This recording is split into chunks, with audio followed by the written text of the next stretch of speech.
Hello students, welcome to RHchemistry. Yes, ಇನ್ನು ಉಳಿದಿರೋದು 15 ದಿವಸಗಳು ಮಾತ್ರ. ಯಾವುದಕ್ಕೆ? ನೀಟ್ 2023 ಎಕ್ಸಾಮಿನೇಷನನ್ನು ಬರೆಯೋದಕ್ಕೆ. ರೈಟ್, ನಮಗೆಲ್ಲ ಗೊತ್ತಿದೆ 7th ಮೇ ಎಕ್ಸಾಮಿನೇಷನ್ ಫಿಕ್ಸ್ ಆಗಿದೆ. ಸೊ ಇನ್ನು 15 ದಿವಸಗಳ ಕಾಲ ನಾವು ಏನನ್ನು ಮಾಡಬೇಕು, ಏನನ್ನು ಮಾಡಬಾರ್ದು ಅನ್ನೋದ್ರ ಬಗ್ಗೆ ಇಲ್ಲಿ ಡಿಸ್ಕಸ್ ಮಾಡ್ತಾ ಇದ್ದೀನಿ. ಮೊದಲನೇದಾಗಿ ನನ್ನ ಪ್ರೀತಿಯ ವಿದ್ಯಾರ್ಥಿಗಳೇ ತಿಳಿದಿಟ್ಕೊಳ್ಳಿ, ನೀಟ್ ಒಂದೇ ಜೀವನ ಅಲ್ಲ, MBBS ಮಾಡೋದೊಂದೇ ಜೀವನ ಅಲ್ಲ, ಇಂಜಿನಿಯರಿಂಗ್ ಮಾಡೋದೊಂದೇ ಜೀವನವಲ್ಲ. ಸೊ ಎಷ್ಟೋ ಜನ ಸಕ್ಸಸ್ಫುಲ್ ಆದವರು ಡಾಕ್ಟರ್ಸ್ಗಳಲ್ಲ, MBBS ಮಾಡಿಲ್ಲ, ಇಂಜಿನಿಯರಿಂಗು ಮಾಡಿಲ್ಲ. ಸೊ ಇವೆಲ್ಲ ಡಿಪೆಂಡ್ ಆಗೋದು ನಿಮ್ಮ ಆತ್ಮವಿಶ್ವಾಸದ ಮೇಲೆ, ನಿಮ್ಮ ಕಾನ್ಫಿಡೆನ್ಸ್ ಮೇಲೆ. ಎಸ್, ನಾನು ಕೂಡ ಒಪ್ಕೋತೀನಿ, ನೀವೊಂದು ಕನಸನ್ನು ಕಂಡಿದ್ದೀರಿ, ನಿಮ್ಮ ಹೆಗಲಿನಲ್ಲಿ ಒಂದು ಸ್ಟೆಥೋಸ್ಕೋಪನ್ನು ಹಾಕ್ಕೋಬೇಕು, ಇಲ್ಲಿ ಡಾಕ್ಟರ್ ಡ್ಯಾಶ್ ಅಂಥೇಳಿ ಇರಬೇಕು ಅನ್ನೋದು ನಿಮ್ಮ ಕನಸು ಕೂಡ ಆಗಿದೆ. ಎಸ್, ಆ ಕನಸನ್ನು ನನಸು ಮಾಡಿಕೊಳ್ಳೋದಕ್ಕೆ ಕಳೆದ 2 ವರ್ಷದಿಂದ ಸತತವಾಗಿ ಪ್ರಯತ್ನವನ್ನು ಮಾಡ್ತಾ ಬಂದಿದ್ದೀರಿ. ಇನ್ನು 15 ದಿವಸ ನಿಮ್ಮನ್ನು ನೀವು ಕಂಟ್ರೋಲಲ್ಲಿ ಇಟ್ಕೊಂಡು ಪ್ರಯತ್ನವನ್ನು ಹಾಕಿದಿರಿ ಅಂತಂದರೆ ಯಶಸ್ಸು ನಿಮ್ಮದಾಗೋದ್ರಲ್ಲಿ ಯಾವುದೇ ರೀತಿಯ ಅನುಮಾನವೂ ಕೂಡ ಇಲ್ಲ. ಸೊ ಹಾಗಾದರೆ ಒಂದಷ್ಟು ವಿದ್ಯಾರ್ಥಿಗಳು ಕೇಳ್ತಾರೆ, ಸರ್ ಇನ್ನು 15 ದಿವಸ ನಾನು ಓದ್ಬಿಟ್ರೆ, ಇಲ್ಲಿ ತನಕ ಏನೂ ಓದಿಲ್ಲ, 15 ದಿವಸ ಓದ್ಬಿಟ್ರೆ ನನಗೆ ಒಳ್ಳೆಯ ಮಾರ್ಕ್ಸ್ ಬರ್ತದಾ? ಸೊ ಈ ಒಂದು ಕ್ವಶನ್ಗೆ ಪ್ರಾಮಾಣಿಕವಾಗಿ ನಿಮಗೆ ಆನ್ಸರನ್ನು ಹೇಳಬೇಕು ಅಂತಂದರೆ ಡೆಫಿನೆಟ್ ಆಗಿ ಸಾಧ್ಯ ಇಲ್ಲ. ಸೊ ನಿಮಗೆ ಅನಿಸ್ಬೋದು ಡೈರೆಕ್ಟಾಗಿ ಸರ್ ನನ್ನ ಕಾನ್ಫಿಡೆನ್ಸನ್ನು ಕಡಿಮೆ ಮಾಡ್ತಾ ಇದ್ದಾರೆ ಅಂತೇಳಿ. ಬಟ್ ನೀವೇ ಯೋಚನೆ ಮಾಡಿ ವಿದ್ಯಾರ್ಥಿಗಳೇ, ಅಂತಹ ಒಂದು ಕ್ವಶನನ್ನು ಕೇಳುವಂಥ ವಿದ್ಯಾರ್ಥಿಗಳು ನೀವೇ ಯೋಚನೆ ಮಾಡಿ.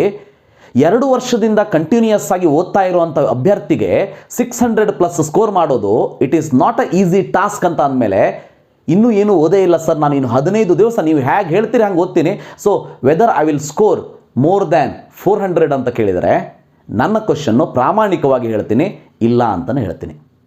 ಹಾಗಾದರೆ ಲಾಸ್ಟ್ 15 ಡೇಸ್ ಪ್ಲ್ಯಾನನ್ನು, ಲಾಸ್ಟ್ 15 ಡೇಸ್ ಏನು ಮಾಡಬೇಕು ಅನ್ನೋದನ್ನು ಯಾರಿಗೆ ಹೇಳ್ತಾ ಇದ್ದೀರಿ ನೀವು ಅಂತ ಕೇಳಿದರೆ, ಅಟ್ಲೀಸ್ಟ್ ವಿದ್ಯಾರ್ಥಿಗಳು ಸೆಕೆಂಡ್ PUC ಎಕ್ಸಾಮಿನೇಷನ್ನ ಮುಗಿದ ಮೇಲೆ, ಸೆಕೆಂಡ್ PUC ಎಕ್ಸಾಮಿನೇಷನಿನ ಒಂದು ಬೇಸಿಸ್ ಮೇಲೆ ಯಾರು ನೀಟ್ ಎಕ್ಸಾಮಿನೇಷನ್ಗೆ ಪ್ರಿಪೇರ್ ಆಗ್ತಾ ಇದ್ದೀರಿ ಅವರಿಗೋಸ್ಕರ, ಅಥವಾ ಅಟ್ಲೀಸ್ಟ್ ಸೆಕೆಂಡ್ PUCಗೆ ಬಂದ ಮೇಲೆ ಆಲ್ರೆಡಿ ಪ್ರಿಪೇರ್ ಆಗ್ತಾ ಬರ್ತಾ ಇದ್ದೀರಿ, ಸೊ ಈಗ ಎಲ್ಲ ಸಿಲೆಬಸ್ಗಳು ಕೂಡ ಮುಗಿದಿದೆ, ಸೊ ಎಕ್ಸಾಮಿನೇಷನ್ ಟೆಸ್ಟನ್ನು ನೀವು ಬರಿತಾ ಇದ್ದೀರಿ, ಅಂಥವರು ಲಾಸ್ಟ್ 15 ಡೇಸಲ್ಲಿ ನಿಮ್ಮನ್ನು ನೀವು ಹೇಗೆ ಇಟ್ಕೊಳ್ಬೇಕು ನೀಟ್ ಎಕ್ಸಾಮಿಗೋಸ್ಕರ ಅನ್ನೋದನ್ನು ನಿಮ್ಮ ಮುಂದೆ ಹೇಳ್ತಾ ಇದ್ದೀನಿ. ಸೊ ದಯವಿಟ್ಟು ಬೇಜಾರಾಗಬೇಡಿ. ಇವತ್ತಿನಿಂದ ನೀವೇನಾದರೂ ಓದೋದಕ್ಕೆ ಸ್ಟಾರ್ಟ್ ಮಾಡಿದರೆ, ಇನ್ನೂ ನೀವು ಓದೋದಕ್ಕೆ ಸ್ಟಾರ್ಟ್ ಮಾಡಿಲ್ಲ, ನೀಟ್ 2023 ಬರೀಬೇಕು ಅಂತ ಇದ್ದೀರಿ, ಅಟ್ಲೀಸ್ಟ್ ಇವತ್ತಿಂದನಾದರೂ ಓದೋದಕ್ಕೆ ಸ್ಟಾರ್ಟ್ ಮಾಡಿ. ಸೊ ಈ ವರ್ಷ ಏನಾದರೂ ಆಗಲಿಲ್ಲ ಅಂತಂದ್ರೆ ಪರವಾಗಿಲ್ಲ, ಮುಂದಿನ ವರ್ಷ ಡೋಂಟ್ ವರಿ, ಸಿಲೆಬಸ್ ರೆಡ್ಯೂಸ್ ಆಗಿದೆ, ರೆಡ್ಯೂಸ್ ಆಗ್ತದೆ ಕೂಡ ನೀಟ್ ಎಕ್ಸಾಮಿನೇಷನ್ಗೂ. ಸೊ ನಿಮ್ಮ ಕೈಯಲ್ಲಿ ಕಡಿಮೆ ಸಿಲೆಬಸ್ ಇರ್ತದೆ, ಯಾವುದೇ ರೀತಿ ಪ್ರೆಷರ್ ಇರೋದಿಲ್ಲ. ಆ ಕಡೆ ಬೋರ್ಡ್ ಎಕ್ಸಾಮ್ ಬರೀಬೇಕು, ಲ್ಯಾಂಗ್ವೇಜ್ ಕ್ಲಾಸ್ ಅಟೆಂಡ್ ಆಗಬೇಕು, ಅಥವಾ ಪ್ರಾಕ್ಟಿಕಲ್ನ ಬರೀಬೇಕು ಅನ್ನೋದು. ಸೊ ಲಾಂಗ್ ಟರ್ಮ್ಗೋಸ್ಕರ ಪ್ರಿಪೇರ್ ಆಗೋಣಂತೆ. ಅದಕ್ಕೆ ಸಪ್ರೇಟ್ ಆದ ಪ್ಲ್ಯಾನನ್ನು ಮಾಡ್ತೀನಿ. ಲಾಂಗ್ ಟರ್ಮ್ ಹೋಗಬೇಕು ಅಂತಂದರೆ ಯಾವ ರೀತಿ ಮೈಂಡ್ ಸೆಟ್ಟನ್ನು ಇಟ್ಕೊಂಡು ಹೋಗಬೇಕು ಅನ್ನೋದನ್ನು ಕೂಡ ಮಾಡ್ತೀನಿ. ಅದು 7th ಮೇ ಎಕ್ಸಾಮಿನೇಷನ್ ಆದ ಮೇಲೆ. ಬಟ್ ಈಗ ನಾವು ಲಾಂಗ್ ಟರ್ಮ್ ಬಗ್ಗೆ ಯೋಚನೆ ಮಾಡುವಂಥ ಅವಶ್ಯಕತೆ ಇಲ್ಲ. ಈಗ ನಮ್ಮ ಶಾರ್ಟ್ ಟರ್ಮಲ್ಲಿ May 7th ನಮ್ಮ ಕಣ್ಣು ಮುಂದಿದೆ. ಅದಕ್ಕೋಸ್ಕರ ನಾವು ಏನು ಮಾಡಬೇಕು ಅನ್ನೋದನ್ನು ಡಿಸ್ಕಸ್ ಮಾಡೋಣಂತೆ. ರೈಟ್, ಸೊ ಇದರಿಂದ ನಿಮಗೆ ಒಂದು ಸ್ವಲ್ಪನಾದರೂ ಉಪಯೋಗ ಆದರೆ, ಸ್ವಲ್ಪನಾದರೂ ಕಾನ್ಫಿಡೆನ್ಸ್ ಬಂದರೆ, ನಾನು ಮಾಡಿರುವಂತಹ ವಿಡಿಯೋಗೂ ಕೂಡ ಸಾರ್ಥಕವಾಗ್ತದೆ. ರೈಟ್, ಸೊ ಹಾಗಾದರೆ ಲಾಸ್ಟ್ 15 ಡೇಸ್ ಏನು ಮಾಡಬೇಕು?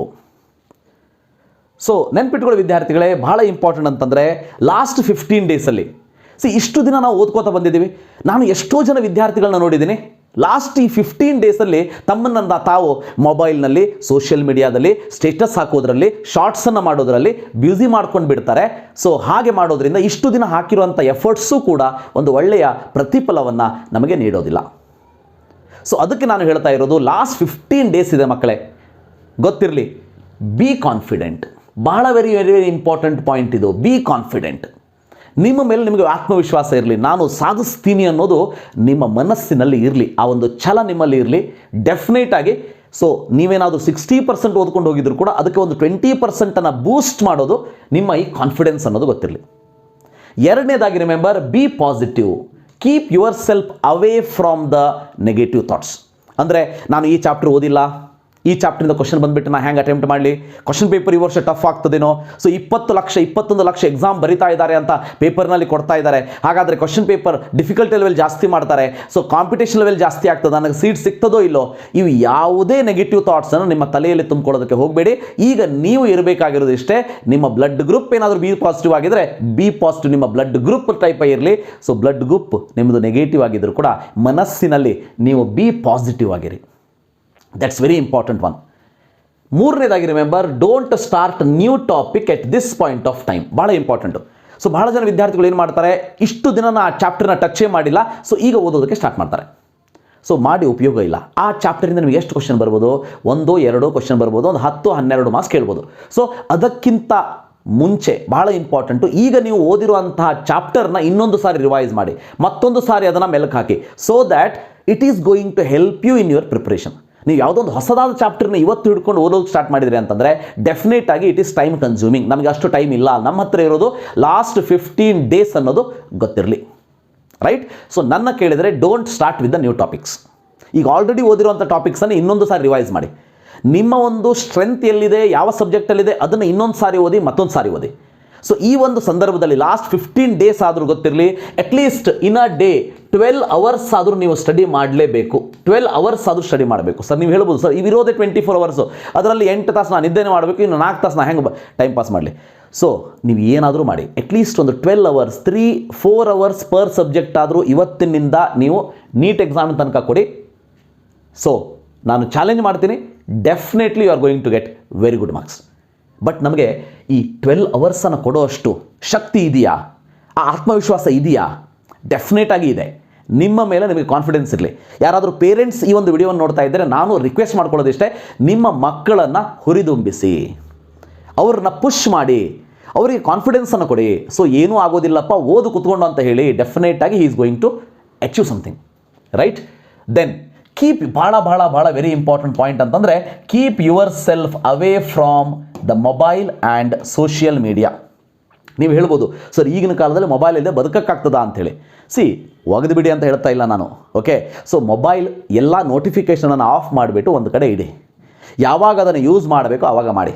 1 ತಾಸಿಗೆ ಒಂದು ಸರಿ ಯೂಸ್ ಮಾಡ್ತೀರಾ, 2 ತಾಸಿಗೆ ಒಂದು ಸರಿ ಯೂಸ್ ಮಾಡ್ತೀರಾ, ಯಾವುದೋ ಒಂದು ಎಜುಕೇಷನಲ್ ವಿಡಿಯೋ ನೋಡೋದಕ್ಕೆ ಯೂಸ್ ಮಾಡ್ತೀರಾ, ಅದರಲ್ಲೇ ಮಾಕ್ ಟೆಸ್ಟನ್ನು ತೊಗೊಳೋದಕ್ಕೆ ಯೂಸ್ ಮಾಡ್ತೀರಾ, ಮಾಡ್ಕೊಳ್ಳಿ. ಆದರೆ ಬೇಡದೇ ಇರುವಂತಹ ಆ್ಯಪ್ಸ್ಗಳೇನಿವೆ ಅದನ್ನು ಅನ್ಇನ್ಸ್ಟಾಲ್ ಮಾಡಿ. Very important. ಸೋಷಿಯಲ್ ಮೀಡಿಯಾದಿಂದ ಒಂದು 15 ದಿನ ಲಾಗೌಟ್ ಆಗಿಬಿಡಿ. ಫೇಸ್ಬುಕ್ ಇರ್ಬೋದು, ಇನ್ಸ್ಟಾಗ್ರಾಮ್ ಇರ್ಬೋದು, ಯಾವುದೇ ಇರ್ಬೋದು. 15 ದಿನ, ಆ 15 ದಿನವನ್ನು ನೀವು ನಿಮಗೋಸ್ಕರ ಕೊಟ್ರಿ ಅಂದರೆ ನಿಮ್ಮ ಕತ್ತಿನಲ್ಲಿ ಸ್ಟೆಥೋಸ್ಕೋಪ್ ಜೊತೆಗೆ ಡಾಕ್ಟರ್ ಅನ್ನೋ ಲೇಬಲ್ ನಿಮ್ಮದಾಗೋದರಲ್ಲಿ ಯಾವುದೇ ರೀತಿ ಅನುಮಾನವಿಲ್ಲ ಅಂತ ಹೇಳೋದಕ್ಕೆ ಇಷ್ಟಪಡ್ತೀನಿ. ಸೊ ಸೋಷಿಯಲ್ ಮೀಡಿಯಾದಿಂದ, ಮೊಬೈಲಿಂದ ದಯವಿಟ್ಟು ದೂರ ಇರಿ. ಯಾಕಂದರೆ ನೀವೇನು ಸಣ್ಣ ಹುಡುಗರಲ್ಲ. ಸೊ ಮೊಬೈಲ್ನ ಕಸ್ಕೊಂಡು ಒಂದು ಲಾಕರ್ನಲ್ಲಿ ಹಾಕಿ ಪೇರೆಂಟ್ಸ್ ಇಡಿ ಅಂತ ನಾನು ಹೇಳ್ತಾ ಇಲ್ಲ. ಯಾಕಂದರೆ ಹಾಗಿಟ್ಟಾಗ ಸೊ ನಿಮ್ಮ ಮಾರ್ಕ್ಸ್ ಮತ್ತೂ ಕಡಿಮೆ ಆಗ್ತದೆ. ಸೊ ಆ ಒಂದು ಆಸೆಯಿಂದ, ಸೊ ಅದಕ್ಕಾಗಿ ಹಾಗೆ ಹೇಳ್ತಾ ಇಲ್ಲ, ಮೊಬೈಲ್ ಇಟ್ಕೊಳ್ಳಿ ಬೇಕಾಗ್ತದೆ. ಸೊ ಬಟ್ ಅದಕ್ಕೊಂದು ಲಿಮಿಟ್ ಇರಲಿ, ಒಂದು ಟೈಮನ್ನು ಕೊಡಿ, ಒಂದು ಟೈಮ್ ಟೇಬಲ್ನ ಮಾಡ್ಕೊಳ್ಳಿ. ಸೊ ಇನ್ನು ಡೋಂಟ್ ಲಿಸನ್ ಟು ಎನಿವನ್. ಭಾಳ ಇಂಪಾರ್ಟೆಂಟ್ ಇದು, ಡೋಂಟ್ ಲಿಸನ್ ಟು ಎನಿವನ್. ಗೊತ್ತಿರಲಿ, ನಿಮ್ಮ ಮನೆಯ ಹೊರಗಡೆ, ನಿಮ್ಮ ಕೋಣೆಯ ಬಾಗಿಲ ಹೊರಗಡೆ ಕಾಯ್ತಾ ಇರ್ತಾರೆ ಮಂದಿ. ಸೊ ನೀವು ಯಾವಾಗ ಬೇಜಾರಿನಿಂದ ಹೊರಗೆ ಬರ್ತೀರಿ, ನನ್ನ ಹತ್ರ ಆಗೋದಿಲ್ಲ ಅಂತ ಹೊರಗೆ ಬರ್ತೀರಿ, ಅದನ್ನು ನೋಡಿ ನಗೋದಕ್ಕೆ. ಎಸ್ಪೆಷಲಿ ನಿಮ್ಮ ರಿಲೇಷನ್ಸ್ಗಳು, ಸೊ ನಿಮಗೆ ಆಗದೇ ಇರೋರು. ಸೊ ಗೊತ್ತಿರಲಿ, ಅವರೆಲ್ಲರನ್ನ ನಾವು ಮಣಿಸ್ಬೇಕು ಅಂತಂದರೆ, ಅವರೆಲ್ಲರ ಕಾನ್ಫಿಡೆನ್ಸನ್ನು ಕಡಿಮೆ ಮಾಡಬೇಕು ಅಂತಂದರೆ ಡೋಂಟ್ ಲಿಸನ್ ಟು ಎನಿವನ್. ಹಿತ್ತಾಳೆ ಕಿವಿ ಅಂತ ಹೇಳ್ತೀವಲ್ಲ, ಹಾಗೆ ಆಗೋದಕ್ಕೆ ಹೋಗಬೇಡಿ. ಅಂದರೆ ಅವರೇನು ಹೇಳ್ತಾರೆ, ಸೊ ಇನ್ನೂ 15 ದಿನ ಇದೆ, ನಿಮ್ಮ ಪ್ರಿಪ್ರೇಷನ್ ಮಾಡೋಕ್ಕಾಗೋದಿಲ್ಲಪ್ಪ ಅಂತ ಹೇಳ್ತಾರೆ, ನಾವು ಒಪ್ಕೊಂಡು ಕುಂತ್ಬಿಡೋದು ಅವಶ್ಯಕತೆ ಇಲ್ಲ. ಸೊ ಯಾರು ಹೇಳೋದನ್ನು ಕೇಳಬೇಕು ಅದನ್ನು ಕೇಳಿ. ಯಾರು ಹೇಳೋದು ನನ್ನ ಒಂದು ಕಾನ್ಫಿಡೆನ್ಸ್ ಲೆವೆಲ್ನ ಕಡಿಮೆ ಮಾಡ್ತಾ ಇದೆ, ನನ್ನ ಪ್ರಿಪ್ರೇಷನ್ಗೆ ಹೆಲ್ಪ್ ಆಗ್ತಾ ಇಲ್ಲ ಅಂಥವ್ರನ್ನ ನಿಮ್ಮಿಂದ ದೂರ ಇಡಿ. So very important. ಸೊ ನಾನು ಯಾವಾಗಲೂ ನಾನು ನಂಬಿರುವಂಥ ಒಂದು ತತ್ವ ನನ್ನ ಒಂದು ಜೀವನದಲ್ಲಿ, ಪ್ರಾಮಾಣಿಕ ಪ್ರಯತ್ನ ನಿಮ್ಮದಾಗಬೇಕು. ನೀವು ಯಾರಿಗೋಸ್ಕರ ಓದ್ತಾ ಇಲ್ಲ, ಬೇರೆಯವರಿಗೋಸ್ಕರ ನೀವು ಡಾಕ್ಟರ್ ಆಗ್ತಾ ಇಲ್ಲ, ನಿಮ್ಮ ಅಪ್ಪ ಅಮ್ಮ ಹೇಳಿದ್ದಾರೆ ಅಂತ ಡಾಕ್ಟರ್ ಆಗ್ತಾ ಇಲ್ಲ. ಸೊ ನೀವು ನಿಮಗೋಸ್ಕರ ಆಗ್ತಾ ಇದ್ದೀರಿ. ನಿಮ್ಮ ಮನಸ್ಸಿನಲ್ಲಿ ಇದೆ ನೀವು ಡಾಕ್ಟರ್ ಆಗಬೇಕು ಅಂಥೇಳಿ, ನೀಟ್ ಎಕ್ಸಾಮ್ ಚೆನ್ನಾಗಿ ಮಾಡಬೇಕು ಅಂಥೇಳಿ, ಆ ಒಂದು ಕಾರಣಕ್ಕೋಸ್ಕರ ಓದ್ತಾ ಇದ್ದೀರಿ. ಸೊ ಪ್ರಾಮಾಣಿಕವಾದ ಪ್ರಯತ್ನ ನಿಮ್ಮದಾಗಲಿ. ಸೊ ಈಗ ನಿದ್ದೆ ಬರ್ತಾ ಇದೆಯಾ, ಕಣ್ಣು ತುಂಬ ನಿದ್ದೆ ಮಾಡಿ, ಒಂದು ಟೈಮನ್ನು ಇಟ್ಕೊಳ್ಳಿ, ಏಳಿ ಎದ್ದುಬಿಟ್ಟು ಓದೋದಕ್ಕೆ ಸ್ಟಾರ್ಟ್ ಮಾಡಿ. ಓದ್ತಾ ಇದ್ದಾಗ ನಿದ್ದೆ ಬಗ್ಗೆ ಚಿಂತೆ ಮಾಡಿದೆ, ನಿದ್ದೆ ಮಾಡ್ತಾ ಇದ್ದಾಗ ಸೊ ಓದಿಲ್ಲ, ನಂದು ಭಾಳ ಓದೋದಿದೆ ಅಂಥೇಳಿ ನಿದ್ದೆನೂ ಹಾಳು ಮಾಡಿಕೊಂಡೇ ಮಾಡೋ ಹಾಗಿಲ್ಲ. ಪ್ರಾಮಾಣಿಕ ಪ್ರಯತ್ನ, ಹಾನೆಸ್ಟ್ ಪ್ರಾಕ್ಟೀಸ್ ನೀವೇನಾದರೂ ಮಾಡಿದರೆ ನಿಮ್ಮ ಒಂದು ಗುರಿ ಸಾಧನೆ ಆಗೇ ಆಗ್ತದೆ. ಸೊ ಇನ್ನು ವಾಟ್ ಈಸ್ ನೆಕ್ಸ್ಟ್?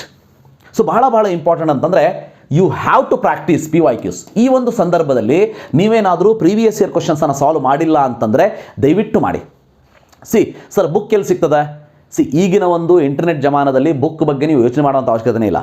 ಒಂದು ಹಾರ್ಡ್ ಕಾಪಿ ನಿಮ್ಮ ಹತ್ರ ಇದ್ದರೆ ವೆಲ್ ಆ್ಯಂಡ್ ಗುಡ್.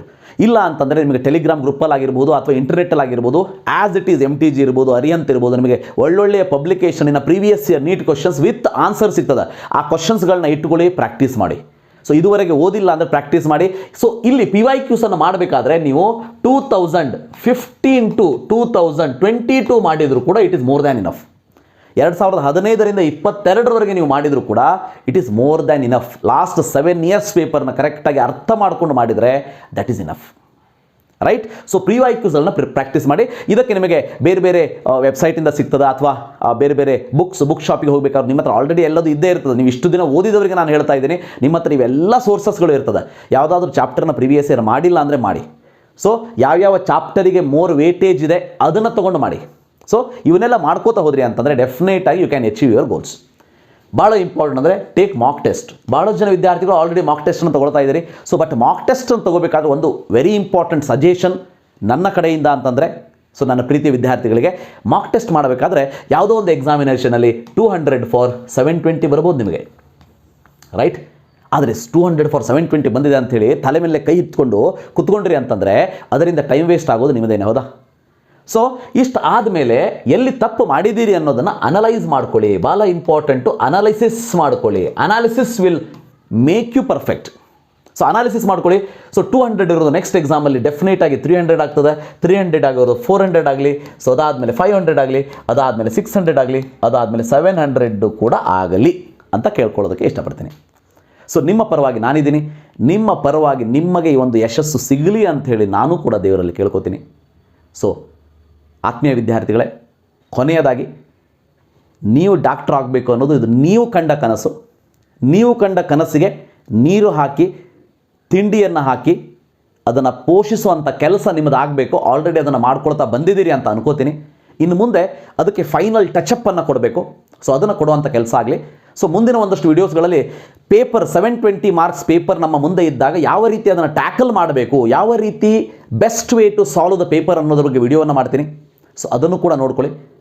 ಸೊ ನೀವೇನಾದರೂ ಫಸ್ಟ್ ಟೈಮ್ ನನ್ನ ಚಾನಲ್ ವಿಸಿಟ್ ಮಾಡ್ತಾ ಇದ್ದರೆ ಈ ಒಂದು ಎಫರ್ಟ್ಸ್ಗೋಸ್ಕರ ನಿಮ್ಮ ಒಂದು ಖುಷಿ, ಆ ಖುಷಿಗೆ ಸಿಂಬಲ್ ಆಗಿ ಸಬ್ಸ್ಕ್ರೈಬ್ ಮಾಡಿ, ನಿಮ್ಮ ಫ್ರೆಂಡ್ಸ್ಗಳಿಗೆ ಅದನ್ನು ಶೇರ್ ಮಾಡಿ ಅಂತ ಹೇಳ್ತಾ ಈ ವಿಡಿಯೋನ ಇಲ್ಲೇ ಮುಗಿಸೋಣಂತೆ. Thank you. Last 15 days, all the best.